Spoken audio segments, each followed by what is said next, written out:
विसारवितरागविज्ञानता शिवस्वरूप शिवकार नमः त्रियोग समारिके मुनि सकल व्रती बड़भागी भव भोगन ते वैरागी वैराग्य पावन माई चिंते अनुप्रेक्षा भाई इन चिंतत सम सुख जागे जिमि ज्वलन पवन के लागे जब ही जिय आत्म जाने तब ही जिय शिव सुख ठाने। जय बोलो 24 भगवान की जय। आज मी एक प्रवचन ऐकलं एका वक्त्याचं, तर त्यात त्यांनी 12 भावनांचं आपल्याला कधी कधी स्मरण व्हायला पाहिजे होतं काय. मामा ऐकू येत नसं जवळ या. तर त्यांनी त्यांचं एक लाईफमधलं एक्सपिरियन्स सांगितलं की ते जिथं राहते MP मध्ये कुठं, तर एकदा ते सकाळी वॉकिंगला गेले होते पंडितजी बरं का. तर असं जात असतात पंडितजी पण, त्याला काय प्रॉब्लेम नाही आहे. तर ते गेले होते आणि तिकडं थंडी खूप असती. त्या दरम्यान ते फिरायला गेले होते सकाळी आणि त्यांना एक दृश्य काय दिसलं की ते असं रेल्वे ट्रॅकच्या साईडला कुठंतरी ओपन एरिया तिथे गेले होते फिरायला आणि बाजूला फ्लायओव्हर ब्रिज होता. तर ते खूप उंच होतं, खूप दूरपासून होतं असं काहीतरी. आणि नेमकं तिथं जवळपास काहीतरी बहुतेक शुगर फॅक्टरी होती खूप मोठी. तर ते जेव्हा फिरायला तिथं गेले तर त्यांना एक दृश्य दिसलं असं की त्या दृश्यावर त्यांना सगळ्या 12 भावना आठवल्या. आणि असं ते काय म्हणायचं, सगळं अंतरंगातनं त्यांना हे लावलं गेलं असा प्रसंग दिसला बरं का. तर काय म्हणले, त्या फॅक्टरीला चालली होती एक ऊसाची बैलगाडी. त्या बैलगाडीला एक म्हैस का रेडा असं काहीतरी एक जोडलेला, म्हणजे मेल, आणि ते त्याला ओढायचं होतं. पण ती बैलगाडी म्हणले टनानी ओझं भरलेलं असतं, इतकी गच्च भरलेली होती. आणि त्यांना तो सकाळची 6ची वेळ आणि ते फ्लायओव्हर पासून एक थोडा अजून 100 मीटर दूर होते ती गाडी. आणि ते फिरत होते तर त्यांचं दृष्टी तिकडं गेली की तो जो मनुष्य होता बैलगाडीवाला तो काय करत होता, त्या बैलाला म्हणा म्हशीला म्हणा काय की कुरवाळत होता, भरपूर खाऊ घालत होता. उभारले होते अजून तिथं ते. तर त्याची काळजी घेणार, त्याला फुतकारणार, काय म्हणायचं, जरा माया केल्यासारखं, असं पाठीवर थोपटल्यासारखं. मग हाय म्हणतात काय चाललंय ह्यांचं नक्की, असं काय करतायत. ते जरा इंटरेस्ट झालं म्हणून ते तिथंच जरासं वॉकिंग करत फिरत बघत होते दृश्य काय घडणार आहे पुढं. तर त्यांनी थोड्या वेळाने काय झालं, त्यांनी ती गाडी त्याच्यावर जुंपली त्या म्हशीवर आणि त्याला चढायचा होता त्या फ्लायओव्हरचा. इतका चढ होता तो दूरपर्यंत आणि इतकं ओझं होतं तर ते शक्य नव्हतं, त्याला बळ द्यायला पाहिजे होता. मग ते बळ द्यायचं कार्य चाललं होतं बरं का. आणि मग आपलं खूप चांगलं त्यांनी ऊस खाऊ घातला त्याला, असं सगळं गोड सगळं त्याला पाहिजे तेवढं भरपूर खाऊ घातलं. आणि आता काय झालं, त्याच्यावर ते भार लादला आणि आता चालू झाली गाडी, तर मरणाचं ओझं त्याच्यावर. आणि ते कसं ओढणार ती म्हैस, आणि मग ती आपलं सगळं बळ लावून ओढतीये पण हले ना ते चारा पण चाक. आता काय केलं होतं त्यांनी, एवढा वेळ प्रेमाने हात फिरवत होता, आता त्यांनी चाबूक काढली आणि फटके मारू लागला. पण त्याला किती शक्ती आहे तेवढं ओढणार ते, तरी पण मग आता त्यांनी आपलं जीवाची पर्वा न करता सगळी बळ लावून ते ओढायला लागलं. तर ते लावलेलं असतं ना जे पाठीवर आणि हे असं गळ्याला, ते रुतलं, ते स्किन निघायला लागली, कातडं, त्यातनं रक्त यायला लागलं. इतकी भयंकर परिस्थिती, तरी सुद्धा वरून चापकाचे मार ओढावंच लागत होतं त्याला. आणि सांगितले ते जखम इतकी व्हायला लागली की त्याच्यावर किडे भिनभिनायला लागले, इतकं त्याला वेदना, त्या डोळ्यातनं अश्रू व्हायला लागले त्या म्हशीच्या. म्हणजे ते म्हणले त्या समयाला मला 12 भावना आठवल्या. किती क्षणिक आहे एखाद्याचं प्रेम किंवा सुख जे भोगायला मिळतं, ते खाताना किती आनंद वाटतो आपल्याला. पण त्याच्या मागनंतर पहिले शिरा फिर सुरा असं म्हणतात. म्हणजे त्या बकरीला पहिल्यांदा भरपूर खाऊ घालतात आणि मग वजन वाढलं की सुरा. म्हणजे मग हे तर झालं पहिलं दृश्य. मग ह्याला त्यांना करुणा आली त्या जीवाबद्दल. पहिल्यांदा वाटलं की ज्याचं त्याचं कर्म ते फेडतंय, भोगावं लागतंय असं. मग चढ तर चढला. आता चढून झाल्यावर थोडंसं काय प्लेन रस्ता असेल त्या ठिकाणी त्यांनी विश्रांतीसाठी थांबवलं. उतरला खाली आणि आता त्याच्या जखमेवरनं जर असं हात फिरवतोय, काय त्याला लावतोय, तिला परत कुरवाळलं बरं का त्या म्हशीला. आणि मग सगळं झालं. आता परत खाऊ पिऊ घातलं, विश्रांती दिली, पाणी पाजलं. आता करायचं काय होतं? उतार होता. ते म्हणले त्या चढापेक्षा सुद्धा उताराला जास्त त्रास त्या जे ओढणार आहे त्यांना. कारण ओझं किती होतं वर. ऍक्च्युली उताराला गाडी इझिली खाली सरकती, पण कंट्रोल करणं किती जबरदस्त त्यांना. जास्त म्हणजे ओढायचं पण तेवढंच शक्ती, थांबवायची पण तेवढीच शक्ती पाहिजे. आणि सांगितलं त्यांनी ते त्या फ्लायओव्हरच्या उतारावर अनेक असे बैलगाड्या बघितल्या की ते त्यांचं कंट्रोल गेल्यामुळे पायात जेवढी शक्ती तेवढंच ते थांबवू शकणार आहेत. तर त्याच्या निमित्तात ते स्लिप होणार, काय सुटणार ती मागचं बॅलन्स, आणि ते येऊन सगळं ओझं त्यांच्या अंगावर पडणार त्या पशुच्या. आणि तिथल्या तिथं मेलेली अशी अनेक पशु तिथं होते म्हणले. म्हणजे किती भयंकर परिस्थिती. कशासाठी? एवढंसं पैसे गमवण्यासाठी.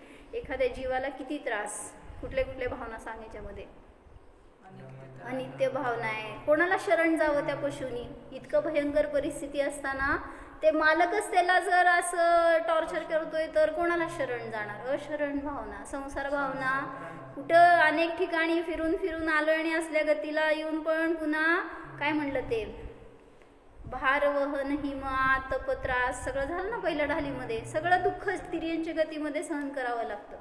आणि ते संसार भावनामध्ये सगळ्या गतीत फिरून येऊन पुन्हा इथं पण दुःख भोगावं लागलं. ही संसार भावना. पुढं एकत्व भावना. माझं दुःख मलाच भोगावं लागणार आहे, दुसरं कोणीही त्याच्यामध्ये शेअर करू शकत नाही. म्हणून सांगितलं एकत्व भावना आठवली. अन्यत्व भावना. मालक कितीही गोड असला तरी सुद्धा तो कधी गोड नसतो, कडूच असतो का. म्हणजे कितीही कुरवाळला तरी सुद्धा त्याचं रूप ते दाखवतोच. त्याच्यापासून भिन्न आहे मायापासून सगळं. त्यामुळं तो माझा नाही आहे. तो कितीही चांगला वागला तरी सुद्धा तो त्याचं रूप दाखवणारच. म्हणून ते सगळे अन्य आहे. तसं आपल्यापासून पण सगळं जे जे ज्याला इष्ट म्हणतो ते सगळं भिन्न आहे, अन्य आहे. पुढं अशुचित्व. शरीराला किती जरी त्यांनी स्वतः सांभाळलं, किती त्याचं चांगलं ठेवण्याचा प्रयत्न केला तरी सुद्धा ते एक ना एक दिवस तसं रूप दाखवणार की शक्ती नष्ट होणार. परत ते सगळं अंगातले काय म्हणायचं धातू उपधातू बाहेर पडणार, ते त्रास देणार. आणि असं पण दाखवलं परवा एका व्हिडिओ कोणीतरी शेअर केला होता. खाटीखान्यात पाठवतात त्या पशूंना जेव्हा शरीराची शक्ती कमी होती, स्पेशली म्हशी वगैरे दूध द्यायला आटल्या. काय करणार आहेत? पोसणं तर शक्य नसते म्हणून काय करतात ते देतात. तर त्यांनी व्हिडिओ कसा काढला होता माहिती? अक्षरशः निर्दयी इतके मनुष्य झालेत असं वाटलं ना मला की जिथं त्याला ते मशीन आहे एक टाईपची ज्याच्यामध्ये ते आतमध्ये सोडतात त्या पशूंना. आणि चालत ती म्हैस आत निघाली होती आणि कंपार्टमेंट्स होते एक दोन असे. ती आत जाताना आत गेली की एक कंपार्टमेंटचा दरवाजा बंद होणार, बाहेर जायला रस्ता नाही आहे. पुढं थोडं पुढं आली की पुन्हा दुसरा डोअर क्लोज होणार. आणि इतकी अरुंद जागा होती पुढं की तिला आपलं तोंड त्या खिडकी टाईप एक आहे तिथून बाहेर काढावं लागणार होतं. जिथं की तिथं ते कटर होतं, तिचं तोंड कट होणार होतं तिथं. आणि तिथं त्यांनी कॅमेरा लावला होता. किती निर्दयी माणसं खरं. असं वाटलं की काय बघून आनंद मिळणार आहे का काय. ती म्हैस तर कट व्हायला बिचारी तिला ते भावास नव्हत होती बरं का की काहीतरी इथं डेंजर आहे. ती पुढं सरकत नव्हती तर मागून तिला ढकलणार. असं करून ते शूट करतायत. मग मी त्यांना सांगितलं ज्यांनी शेअर केलं होतं असल्या न्यूजला असल्या व्हिडिओला कधी शेअर करू नका. कारण आपण जेवढं त्याला वाव देणार तेवढं अजून ते तसलं करणार. म्हणजे करतायत तर चुकीचं कार्य जाऊ देत, पण हे शूट करून इतरांना अजून त्यातून आनंद दाखवणार, त्यातून पैसा कमवणार.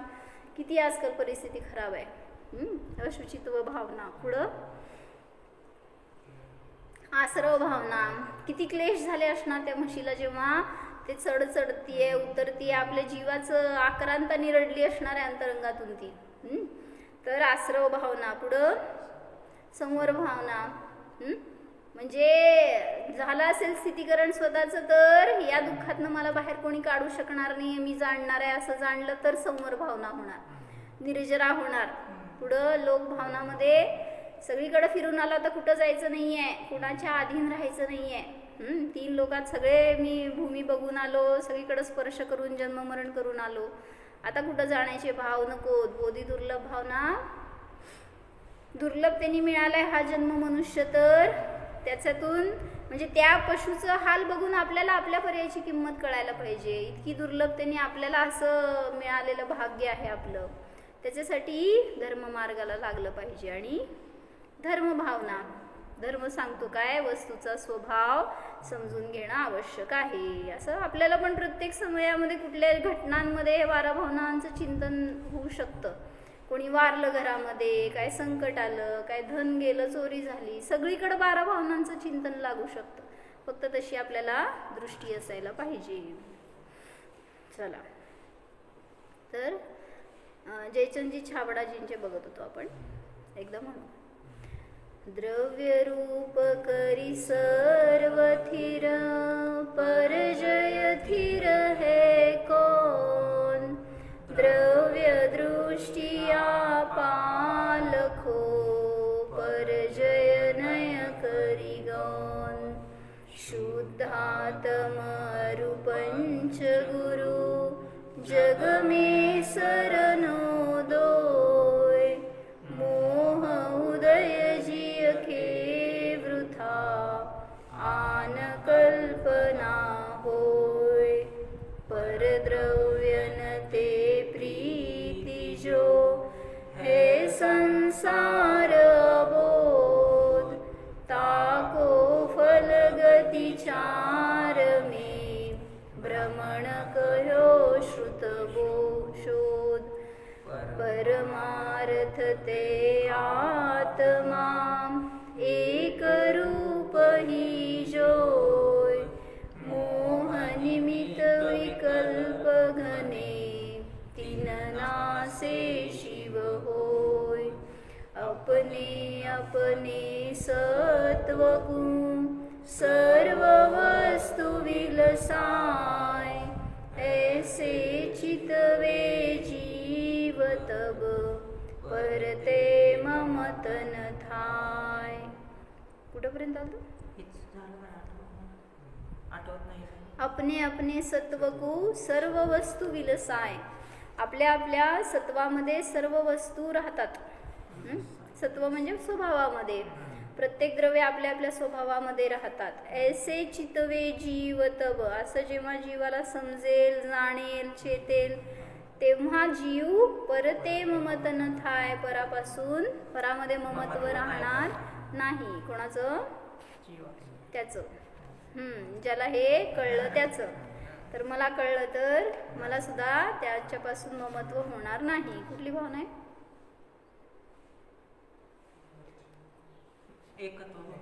एकत्व झाली की वर अन्यत्व भावना आहे. वर सांगितलं ना, परमार्थाने आत्मा एक रूप आहे.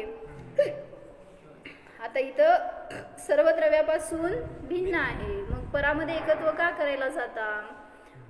कारण त्याच्यामध्ये आपण आपलं स्वरूप पाहतो, ते आपले असं पाहतो. म्हणून काल मी काय बघितलं, मिथ्यात्व म्हणलं ना, गृहीत मिथ्यात्व आणि अगृहीत मिथ्यात्व असं 2 असतं. काय?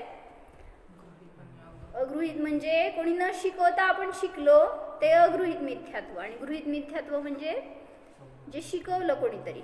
संज्ञा अगृहीत मध्ये येतात, आणि गृहीत मध्ये सगळं पट्टी पडवली, तुम्ही या मंदिरात जावा, हे देव आहेत आपले, इकडं नवस फेडा, इकडं जाऊन नारळ फोडा, सगळं हे जे काही शिकवल्यावर शिकलो ना, ते सगळं गृहीत मिथ्यात्व म्हणायचं, चुकीच्या मान्यता. मग हे कधी कोण शिकवलं की हे शरीर माझं आहे, हे मी आहे? कोण शिकवलं? ह्याला म्हणायचं अगृहीत मिथ्यात्व.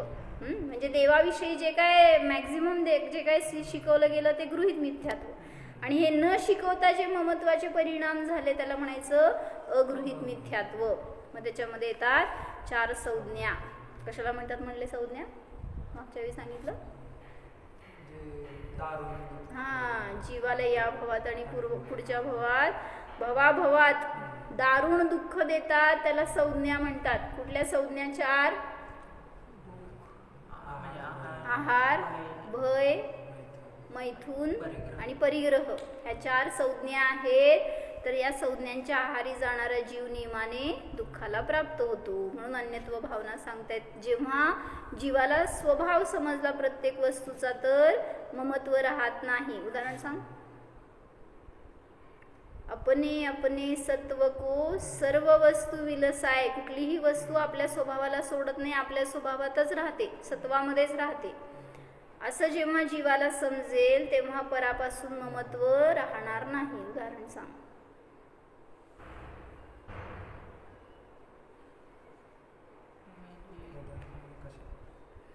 काय हे लाईन कसं घटणार आपल्या जीवनामध्ये? मला कधी असं झालं की होणार की एखाद्या वस्तूचा स्वभाव समजला तर ममत्व नाही राहणार. आई वडील महत्व नाही राहणार जर समजलं की प्रत्येकाचं अस्तित्व वेगळं, त्याचा आयुकाळ तेवढा आहे, मग त्यांचा वियोग होणार आहे. हे वस्तूचा स्वभाव आहे ना, अनित्य आहे प्रत्येक द्रव्य. हे समजलं, स्वीकारलं तर ममत्व नाही राहणार किंवा आपल्याला आकुलता नाही होणार, त्या समयाला संक्लेश नाही होणार, अस्थिरता नाही होणार. अजून शरीर आपल्या एक रूपात म्हणजे असं वाटतंय ते सुद्धा आपलं राहत नाही तर अन्य कोणी कसं? बरोबर. म्हणजे या शरीराचा स्वभाव काय आहे हे समजलं तर त्याच्यापासून ममत्व राहणार नाही. मग असं माताजींची परिणती प्रत्येक समयाला असते बरं का. म्हणजे आम्ही जपतो त्यांच्या शरीराला, त्यांना त्रास होतोय, त्यांना हे होऊ नये, कसं व्हावं, त्यांची जरा सुद्धा आकुलता नसती शरीराबद्दल. काय आहे ना ते होणार आहे जसं होणार आहे. म्हणजे प्रॅक्टिकली बघायला मिळतं बरं का त्यांच्या चर्येमधून की आपण नुसतं म्हणतोय हे माझं नाही आहे, आपल्याला ममत्व नाही आहे, पण खातो बितो त्यावेळेस जरासं आहेच त्याच्याशी अटॅचमेंट असती, पण तसलं पण काय नाही. माताजी म्हणणार, आता ते सोलापुरात असे प्रसंग व्हायचे अनेक वेळा की प्रेत जायचं समोरून, ते एक रोड आहे त्याच रोडला मंदिर होतं, मंदिरात मागं माताजी थांबायच्या आणि ते वाजवत नेणार, ते बँड लावणार, काहीतरी ते तसलं म्युझिक लावणार, ते कळणार खूप आतमध्ये. जसं असंच हे रोड आहे ना आणि माझं जिथं आहेत ना आता एवढं डिस्टन्स होतं, पण तरी सुद्धा ते म्युझिक लावल्यामुळे आवाज येणारच. आणि ते आला आवाज की आहाराला निघत नसतात. म्हणजे ॲटलिस्ट ते गेल्यावर मग आहाराचं बनवायची प्रोसेस करायची असं वगैरे, किंवा मग ते आले आणि समोरून ते गेलं तर त्यांना अंतराय असते, असं असतं सगळं.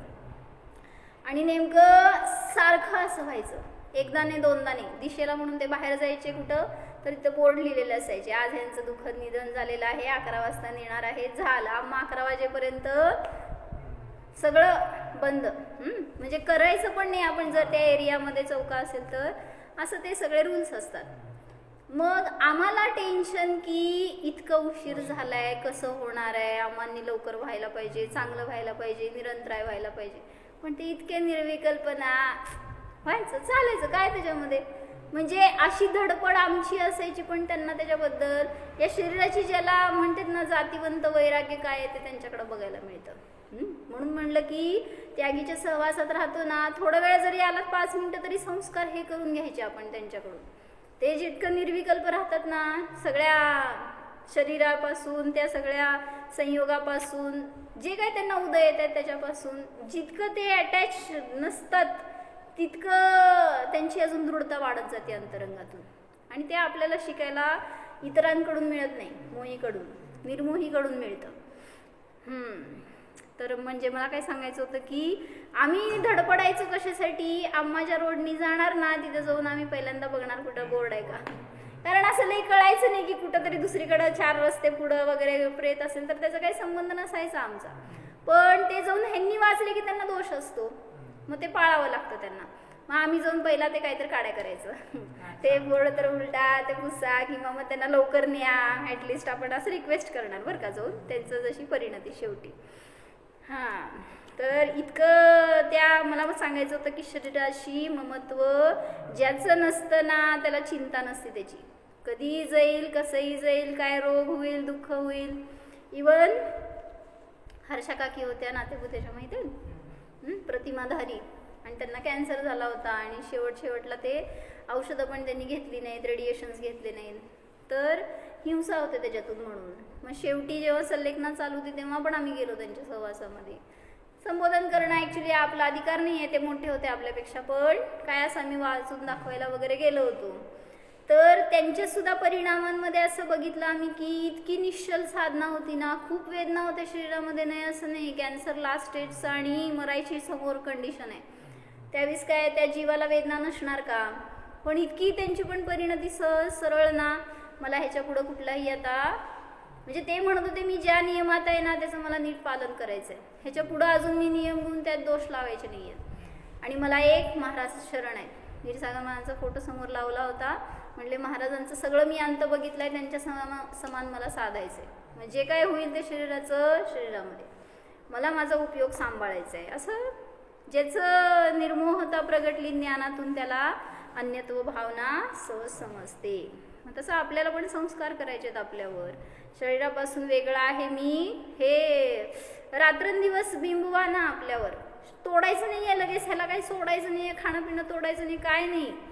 काल विचारलं ना विशाल भाईंनी कसं करायचं, समजते आता ह्याला मी मानतोय, आता करतोय सगळं ह्याचं, तर मिथ्यात्व काय आणि सम्यक्त्व काय. मग व्यवहारामध्ये सगळं करणार सम्यक दृष्टी, आता भरत चक्रवर्ती नव्हता का ज्ञानी, सम्यक दृष्टी, क्षाईक सम्यक दृष्टी होता, जेवण करायला 56 भोग घेऊन जेवायचा. ते इतके सगळे त्याचे आचार्य असायचे करायला, सगळे भोग असायचे, काय नव्हतं त्याच्याजवळ, सगळं होतं, पण तरी अन्यत्वाची भावना सतत अंतरंगामध्ये, हे सगळं भिन्न आहे, मी ज्ञानमय आत्मा भिन्न आहे, ह्याचं वेदन सतत.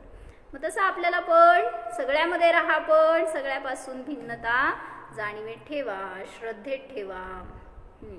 पुढं निर्मल अपनी आत्मा देह पावन गे, जानी भव्य निज भाव को या सोत जो सने. सांगार्थ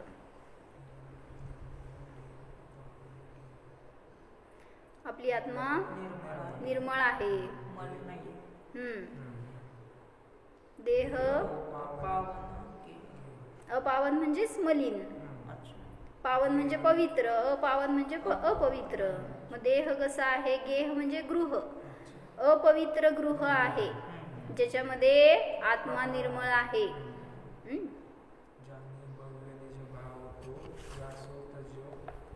स्नेह त्यांनी घेतलं ना ह्याच्यात 12 भावनामध्ये, हुकुमचंद भारेंनी काय बरं,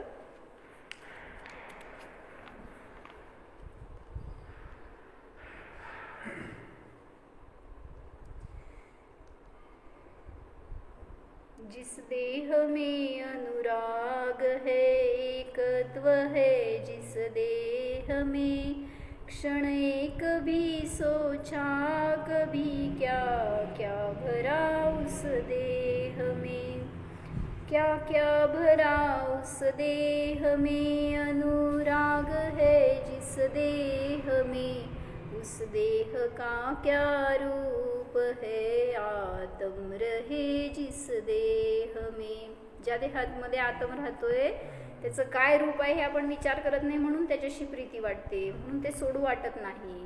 मग शुद्धात्मा का चेतना का वास है दुर्गंधमय इस देह में, शुद्धात्मा का वास है इस मलिन कारागेह में. हे गेहसाठी सांगत होते, मलिन कारागृह आहे जे शरीर म्हणजे, आणि त्यामध्ये जरी शुद्धात्मा आहे तरी सुद्धा तो मलिन होत नाही का, इतक्या काळापासून त्या शरीराच्या संपर्कात राहून सुद्धा का नाही मलिन होत आत्मा. म्हणजे प्रवेश नाही करत ना, एक द्रव्य दुसऱ्या द्रव्यात प्रवेश करत नाही, म्हणून तो मलिन होत नाहीये. मग का रागद्वेषी होता हो तुम्ही, जर स्वभावातच रागद्वेष नाहीये तर. आत्मा तर सिद्धांत समान वितराग आहे, मग ह्या शरीरामध्ये रागद्वेष नाहीये, मग रागद्वेष का होतो जीवाला, कशा आहे. अजून कशाय का होतात, मोह का होतो, कर्माच्या वगैरे शरीराचं संयोग दृष्टी बाहेर घालतो ना आपली. स्वभावाकडे जो पाहणार तो निर्मळच राहणार, पण तुम्ही पाहत नाहीये स्वभावाकडे, बाहेर पाहताय सगळ्या अन्य द्रव्यांकडे, म्हणून त्यांना आपलं मानतोय, त्यांना आपल्या ज्ञानामध्ये धरतोय, ते माझे, ते सुखाचं कारण. ही बुद्धी आहे, त्यामुळं रागद्वेष होतात. त्यामुळं स्वभावाकडे पहा तर त्या रागद्वेषांचा नाश होणार. निर्मल अपनी आत्मा देह पावन गेह. आत्मा तर निर्मळ आहे, देह अपवित्र गृह आहे. जानी भव्य निज भाव को यासो तजो स्नेह. हे भव्य जीवा, निज भावाला जाण. म्हणजे आत्मा भिन्न आहे आणि शरीर भिन्न आहे, शरीराचा स्वभाव भिन्न आहे, देहाचा स्वभाव भिन्न आहे असं जाण. आणि काय कर, यासो तजो स्नेह. यापासून तू स्नेह तज. कोणापासून? स्वतःच्या शरीरापासून. दुसऱ्याचं शरीर तर अजून दूर राहिलं. आपल्या शरीरापासून स्नेह सोड तर तू सुखी राहशील. कुठली भावना? अशुचित्व भावना सांगितली की स्वभाव शुचिमय आहे, पवित्र आहे, आणि काय होतोय, पर्यायामध्ये अपवित्र व्हायला जातोय, कारण पराशी अटॅच होतो म्हणून. पुढं, आत्म केवल ज्ञानमय निश्चय दृष्टी निहार. सब विभाव परिणाममय आश्रव भाव विडार. आत्मा केवळ ज्ञानमय आहे, निश्चय दृष्टी निहार. निश्चय दृष्टीने पाहिलं असताना, निहारलं असताना आत्मा केवळ ज्ञानमय आहे. सब विभाग परिणाममय आश्रव भाव विडार.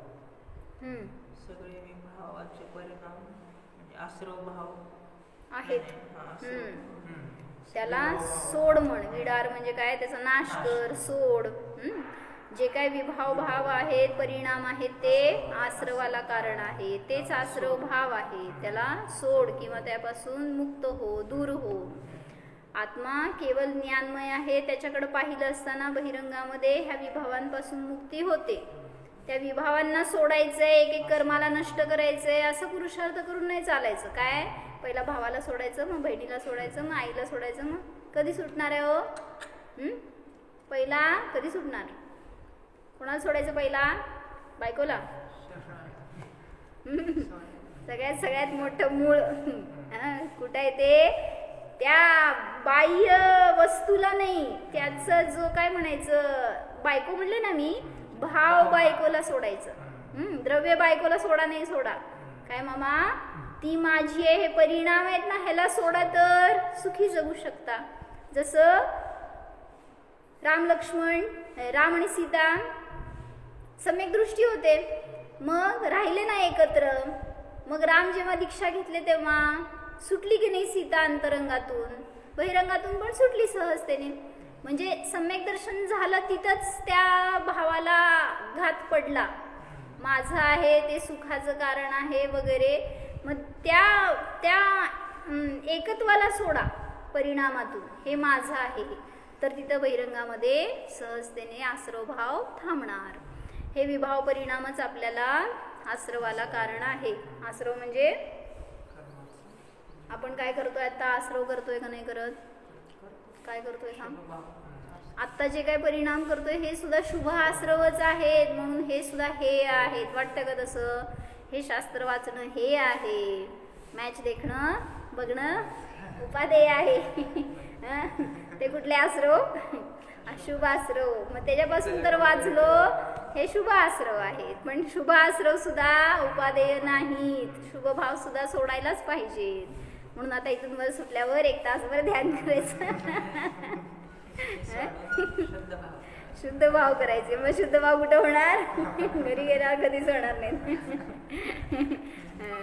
तर जाणा, जिथल्या तिथं जाणा की ह्या शुभ भावापासून सुद्धा मी भिन्न जाणणार आहे. असं काही त्याला वेगळं आपल्याला वेळ द्यायला पाहिजे असं नाही. सगळ्या क्रिया करत असताना सुद्धा त्यामध्ये मी जाणणार आहे ह्याचं वेदन असावं, तर तिथं निराश्रव स्वभाव प्रतितीला येणार. पुढं, निज स्वरूप में लीनता निश्चय संवर जानी समिति गुप्ति संयम धरम धरे पाप की हानि। सांगा निज स्वरूपमध्ये निश्चय संवर जोरात निज बोलता का? स्वरूपात निज स्वरूपात जो लीन राहतो त्यालाच निश्चय संवर होतो असं जाणा. जाणा. बरोबर. निज स्वरूपाची ज्याला ओळख झाली त्याच्यात जो लीन होतो त्यालाच निश्चय संवर होतो. म्हणजे शुद्ध भावात राहिलो की शुद्ध संवर भाव झाला. प्रगटला म्हणजे संवर झाला, त्याच्याशिवाय संवर होत नाही. म्हणून किती तुम्ही स्वाध्याय करा, पूजा करा, काय चर्चा करा, पण त्याच्याद्वारे संवर नाहीये. तिथं आश्रवच चालू आहे. शुभ आश्रव म्हणलं ना आपण, मग आश्रव आहे तिथं संवर कसा होणार? म्हणून सांगतायत स्वरूपामध्ये लीन झाला तिथंच संवर प्रगटला. समिती मग ते कशाच्या द्वारे होणार? त्याच्यासाठी हे धारण करा असं सांगतायत. समिती किती? मागच्या ह्याच्यामध्ये तेच घेतलं की आपण किती समिती? 5 समिती लिहिलं की आपण वैद बघा आता परत पुढं. का वही बदलली काय? का वही घेतलीच नाही? मग त्याच्यात आहे का बघ. कुठली वही घेतली? छान.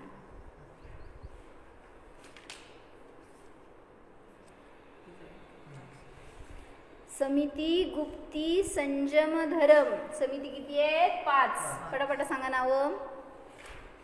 इरिया इरिया समिती, भाषा समिती, ऐषणा समिती, आदान निक्षेपण समिती आणि व्युत्सर्ग समिती. लिहा दिलं नसलं तर मग 5 समिती आहेत. हे निश्चयाने पालन करणं संवराचं कारण आहे आणि व्यवहाराने पालन करणं शुभ भाव आहेत. जीवहिंसा अहिंसेचं पालन करणं आहे. राहू दे भैया, अजून एकदा लिही शोधण्यापेक्षा. काय काय सांगितले? इरिया समिती म्हणजे चालताना बघून चालणार. भाषा समिती म्हणजे हितमितप्रिय बोलणार. इरिया भाषा. ऐषणा समिती. ऐषणा म्हणजे आहार करताना शोधन करून करणार, कुठल्या जीवांची हिंसा झाली आहे का, त्याच्यामध्ये काय. म्हणजे ही माताजी सगळं फॉलो करतात. 5 समिती मुनिराजांना असतात. आता हे अभ्यास रूपाने सगळं पालन करतात अणुव्रती जीव. आता हे सगळे अणुव्रती जे वस्त्रधारी त्यागी आहेत ते, आणि महाव्रती म्हणजे दिगंबर जे असणार वस्त्र त्यागी जे आहेत ते सगळे महाव्रताचं ह्या 5 समितींचं पालन करतात. म्हणजे एकदेश रूपाने हे सगळे पालन करतात, नाही असं नाही. इरिया भाषा ऐषणा हे आहार ग्रहण करताना त्याच्यामध्ये कुठले दोष लागणार नाहीत ह्याची काळजी घेणार, कुठल्या जीवांची हिंसा होऊ नये आदी.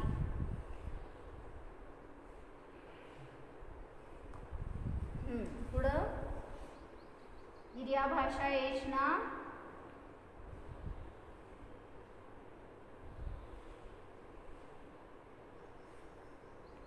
आदान निक्षेपण म्हणजे एखादी वस्तू उचलताना आणि ठेवताना सावधानतेने ठेवणार. आदान म्हणजे ग्रहण करताना, निक्षेपण म्हणजे ठेवताना. त्यात पण कुठल्या जीवांची हिंसा न हो ह्याचं त्यांना काळजी असते. जसं कमंडल उचलताना पण हातात समजा जिथं धरायचं तिथं काय जीव असेल आणि पकडलं तर ते मरणार. ओझाय उचलताना.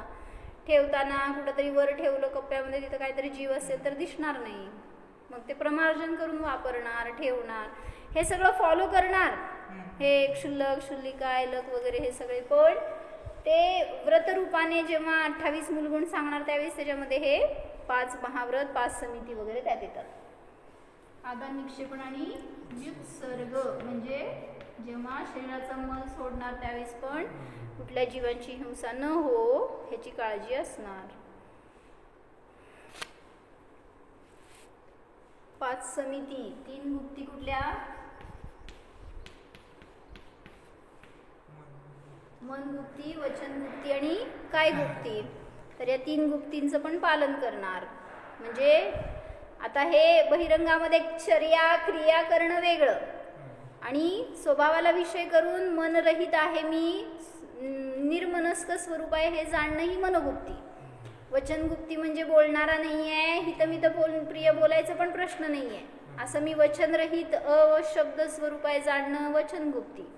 आणि काय गुप्ती म्हणजे शरीराच्या पासून भिन्न स्वभावामध्ये गुप्त राहणं ही काय गुप्ती. असं निश्चय गुप्तींचं पालन करणाऱ्या जीवाला संवर घडतो. आणि बहिरंगामध्ये मग तो विकल्पाच्या भूमिकेत चालताना बघून चालणार, बोलताना व्यवस्थित बोलणार, खाताना वगैरे हे सगळीकडे तो सावधानता ठेवतो. कसा अर्थ केला दुसऱ्या ओळीचा, समिती गुप्ती संयम धर्म धरे असं लावायचं. संयम गुप्ती संयम किती,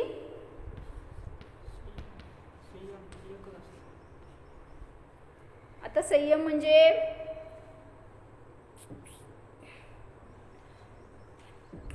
सामायिक छेदोपस्थापना वगैरे संयमाचे भेद आहेत. तर ठीक आहे, डिटेल नको जायला. संयम करतात म्हणजे काय, सम्यक रीतीने आत्म्यामध्ये उपयोगाला ठेवणं ह्याला म्हणायचं संयम. त्या संयमाच्या द्वारे संवराची प्राप्ती होते. धर्म किती धर्म आहेत, जैन धर्म 10 धर्म, म्हणजे सगळे ते पण सांगितलं अध्यात्म रूपाने बघा. क्षमा मार्दव हे बहिरंगात पालन करण्याच्या अपेक्षेने नव्हे, तर क्षमा स्वभाव आहे जाणलं तर बहिरंगात क्षमा प्रगटते. मग अशा 10 धर्मांचं पालन. मग असं सांगितलं जेव्हा शुद्धोपयोग प्रगटला ना त्यामध्ये हे सगळ्याच आलंच, कन्सिडर झालेच ते सगळे किंवा इन्व्हॉल्व आहेतच त्याच्यामध्ये. मग जेव्हा असं हा जीव समिती आदींचं पालन करतो, धर्म आदीला धारण करतो, तर तिथं पापाची हानी नियमाने होतेच. आणि उलट सांगा, जेव्हा हे पालन करणार नाही तर पाप चालू आहे, प्रतिसमयाला पाप करतोय वाटतंय का. पण हे करताना संवर कसं होईल, मग अनुभूती घेतली आहे ना, म्हणूनच सांगितलं हे सगळं शुद्धोपयोग आहे. निश्चय समिती गुप्ती हे सगळं म्हणजे निश्चय रूपाने पाहिलं तर शुद्धोपयोगच आहे. मग त्या शुद्धोपयोगाच्या ठिकाणी पाप थांबलंच, आश्रव थांबला, संवर झाला, निर्जरा सुरू झाली आणि सगळं असणार. निश्चय रूपाने तिथं प्रगटलंच रत्नत्रय. त्यामुळं पहिल्यांदा ते प्रगट करा, बहिरंगामध्ये येणार आहे मग त्याच्या निमित्तात. मग तिथं पापाची हानी सहज होणार जेव्हा निश्चय स्वभावाला आपण ग्रहण करणार. मी काय सांगणार होते, तर परवाजी तुम्हाला हे वाक्य सांगितलं काय, डोळ्यांनी पाहतोय पाप करतोय वाटतंय का, कानाने ऐकतोय पाप करतोय. कसं काय पाप, हे ते वेगळं पुढचं झालं. त्यांनी सांगितलं मी पाहणारा नाहीये हे विसरला तुम्ही आणि डोळ्याने पाहतोय मानताय तर हे पाप आहे. डोळे नसतील तर मला जाणता येणार नाही, पाहता येणार नाही, किती दुःखी होतो जीव. अंध जीवाचं आयुष्य कसं असतं म्हणजे म्हणून सांगितलं पाप निरंतर करतोय म्हणून मानू नका. मी पाहतोय मी जाणतोय हे माना, तर दृष्टी गेली तरी सुद्धा दुःख नाही होणार, कुठल्या इंद्रिय बंद पडले तरी त्रास नाही होणार, त्याच्या अधीन नाही राहणार आपण. म्हणून त्याच्यापासून भिन्नता जाण्यासाठी सतत हे संस्कार करा. काय, मी डोळ्याने पाहत नाही, कानाने ऐकत नाही, स्पर्शेंद्रियाने स्पर्श करत नाही, जाणतोय, फक्त जाणतोय. 5 इंद्रियांपासून भिन्नता जाणा तर तिथं अतिंद्रिय स्वभाव आपल्याला प्राप्त होणार. सगळं समजून काय फायदा आपल्याला, संवर भावना प्रगटली. ह्याच्यातलं ते एक श्लोक बघू, तुम्हाला म्हणलेलं मी किती 70 पानावर 75 नंबरचा श्लोक आहे. सगळं आपल्याला जे मिळालंय ना ॲक्च्युली ते बोधिदुर्लभमध्ये पण येईल किंवा लोकभावनेमध्ये येईल किंवा संसार भावनेमध्ये येईल असं ते श्लोक आहे. आत्मानुशासनचं आत्म्याचं वर्णन केलं, परत द्रव्यानियोग आहे, सगळ्या रूपाने सांगणार. छान घेतलंय चिंतन, एक दृष्टांत समजण्यासारखं, तुम्हाला वाचण्यासारखं आहे. हे घ्या स्वाध्यायाला. ह्याच्यातून पण त्यांनी अनेक प्रकारांनी दृष्टांतातून खूप चांगल्या चांगल्या गोष्टी खुलासा केलाय. अनुशासन, आत्म्याचं अनुशासन. अनुशासन म्हणजे डिसिप्लिन. मग आत्म्यावर अनुशासन करा किंवा आत्म्याच्या अनुशासनात राहा हे सांगायचंय. आत्म्याला पाहणं, त्याच्या स्वभावानुसार राहणं हे खरं आत्म्याचं अनुशासन. म्हणजे बाहेर आपण इतरांच्या अनुशासनात राहतो किंवा त्यांच्या वर्चस्वामध्ये राहतो, त्यांनी गाईड केलं तसं राहतो. आत्मा जसं सांगतोय, आत्म्याचा स्वभाव जसा आहे त्याच्या अनुशासनात राहावा तर सुख मिळणार. मग एक मुनी आहेत लोकसेन नावाचे, ते चलित झालेत. त्यांना स्थिर करण्यासाठी गुणभद्र आचार्यांनी हा ग्रंथ लिहिलाय. म्हणजे एका मुनींना, शिष्य मुनींना संबोधन करण्यासाठी गुरुमुनींनी या ग्रंथाची रचना केली आहे. पण आपल्याला पण त्याच्यातून स्थितीकरण प्राप्त होईल. चांगलं आहे, असं एक पूर्ण वाचायला लागलं तर इंटरेस्ट येत जाईल आणि सगळं स्वरूप समजत जाईल आपल्याला. तेवढं वाचू आपण. उद्या वाचायचं आहे, उद्या या. तेवढं घरी वाचा पाहिजे तर परत एकदा घेऊ आपण. 75 नंबरचा श्लोक आहे ना, त्यात त्यांनी सांगितलंय की मनुष्य पर्याय किंवा मनुष्याचं स्थान जिथं आहे ना, त्याला वाटतं की मी सुरक्षित आहे, मला कोण काय करणार नाही. का? नरक खाली राहिली आहेत, नरकात मला जायचं नाही आहे. स्वर्गवर राहिले ते सगळे रक्षण करणार माझं. तिर्यांचे आहेत ते आजूला बाजूला आहेत, त्यामुळे त्यांचं मला काय भय नाही आहे. असंख्य द्वीप समुद्र बाजूला आहे, त्यांच्यामध्ये मी किती सुरक्षित आहे असं वाटतं मनुष्याला. तर सांगतायत कुठेही असला तरी तू सुरक्षित नाही आहेस, कारण मनुष्य ही पर्याय सुद्धा नश्वर आहे. एक ना एक दिवस ती संपणार आहे. कुठल्याही पर्यायाला म्हणून तू आधार बनवू नकोस. सगळ्या पर्यायामध्ये भिन्न पर्यायी जाण, तर तू सुखी होणार. असं छान घेतलंय उद्या नंतर.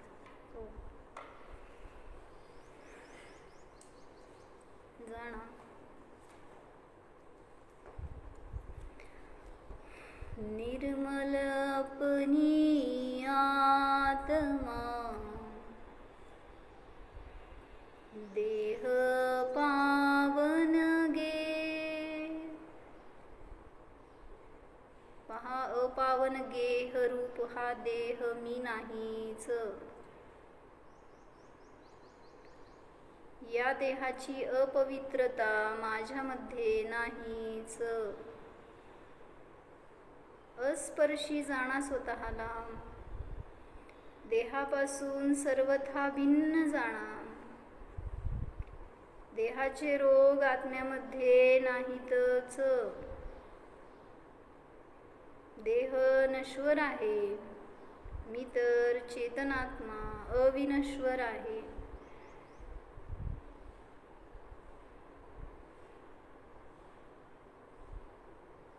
पवित्र आहे, शुद्ध आहे. चेतना गुणवाला आहे जाणा.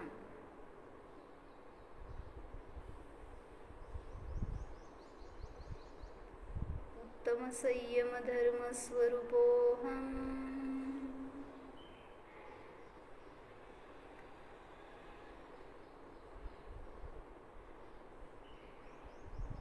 अभेदरत्नत्रय स्वरूपोहम. जीवोहम. ओम.